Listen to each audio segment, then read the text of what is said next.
There was one rule everyone in Europe believed by 1942. You do not win a tank war with thin armor. You do not face German panzers with a machine that looks unfinished, undergunned, and disposable. You do not send crews into battle inside what the enemy openly calls a coffin. For the German army, this rule is sacred. Their doctrine is built on it. Their pride rests on it. Their victories in Poland, France, and the opening months of the Eastern Front are proof. Heavy armor, big guns, superior engineering. One panzer can dominate an entire battlefield if it is built correctly. And when German intelligence officers first study America's new medium tank, they laugh. It has riveted armor, flat plates, a high silhouette, a 75mm gun that looks unimpressive next to German long-barreled cannons. It burns easily when hit. Its armor can be pierced at ranges German crews consider safe. They give it names. Crude ones. Der Führerzug. The lighter. Tommy Cooker. One hit and the crew burns. This machine violates every rule of armored warfare the Germans believe in. So they dismiss it. They believe America does not understand tanks. They believe Americans build machines the way they build cars. Cheap, soft, interchangeable. Fine for parades.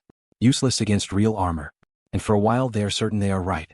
But in 1944, in the hedgerows of France, one American tank crew begins to shatter that rule. Not with thicker armor. Not with a bigger gun. But with something Germany never planned for. Numbers. Reliability. Speed. And men who refuse to stop coming. This is the moment Germany realizes America's joke tank is genius. You are Staff Sergeant Lafayette Greenpool. You are 23 years old. Born in Texas. Raised during the Great Depression. You quit school in the 10th grade to help support your family, then enlist in the Army in 1941, months before Pearl Harbor. You are not a West Point officer. You are not an engineer. You are a gunner-turned-tank commander who learns by doing, by surviving, by watching friends die and adapting fast enough to stay alive. By June 1944, you command an M4 Sherman named In the Mood. White letters on olive drab steel. You are assigned to the 3rd Armored Division, Spearhead, one of the first American armored units to fight its way across Western Europe. Your crew is 5 men. Driver. Assistant driver. Gunner. Loader. Commander. You eat together. You sleep inches apart. You fight sealed inside a steel box that rings like a church bell when hit. The Sherman you command weighs about 30 tons. A German Panther weighs 45. A Tiger weighs 57. The math does not favor you. German tanks can kill you at 2,000 yards. Your effective range is closer to 800. Their frontal armor shrugs off your shells. One good hit to your hull can ignite ammunition and fuel in seconds. You know this. Everyone knows this. Which is why American doctrine does not ask you to duel German heavy tanks head-on. Your job is mobility. Breakthrough. Exploitation. You are supposed to move fast, overwhelm, flank, bypass. And yet, reality refuses to cooperate. Because Normandy is not open desert. It is bocage, tight hedgerows, narrow lanes, blind corners. Engagement ranges collapse to 100 yards. Sometimes less. German tanks wait in ambush. They know the terrain. They know your weaknesses. And they believe you will break. By late June 1944, American tank losses are staggering. Crews burn alive. Newspapers back home never see the photos. German commanders remain confident. They still believe the rule. Thin armor dies. Until you arrive.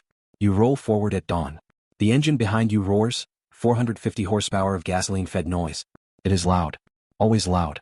You cannot sneak. You can only move faster than the enemy expects. Your Sherman crests a hedgerow gap.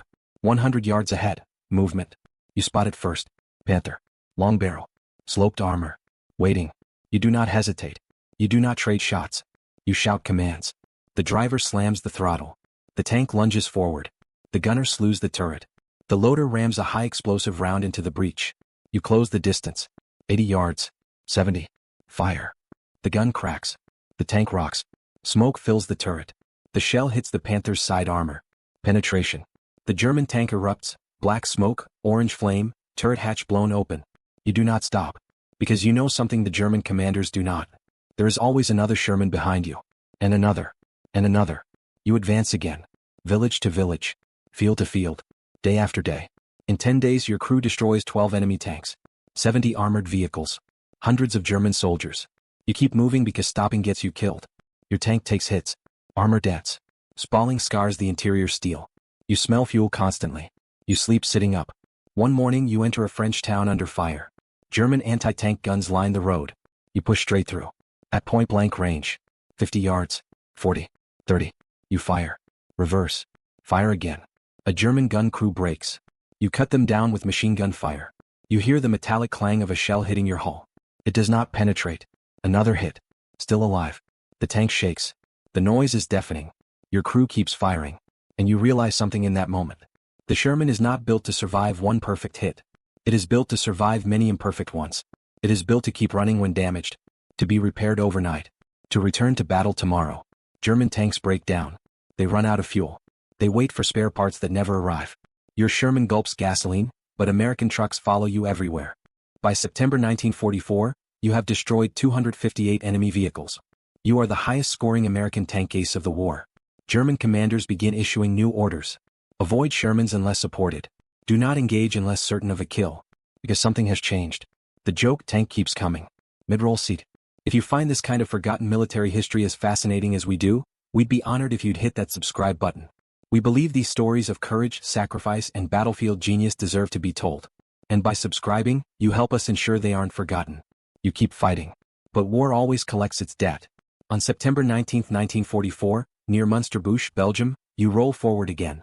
A hidden anti-tank gun fires. The shell punches through your hull. White-hot fragments tear through the turret. You feel it instantly. Your leg goes numb. Blood pools inside the tank.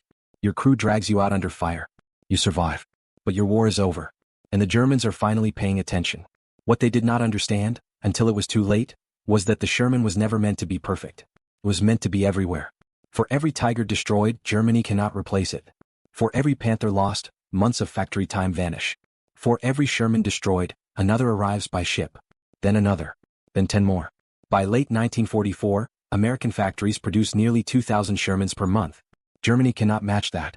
German tank crews begin reporting being swarmed, flanked, outmaneuvered, not by better tanks, by better systems, air power, artillery, logistics, maintenance, training.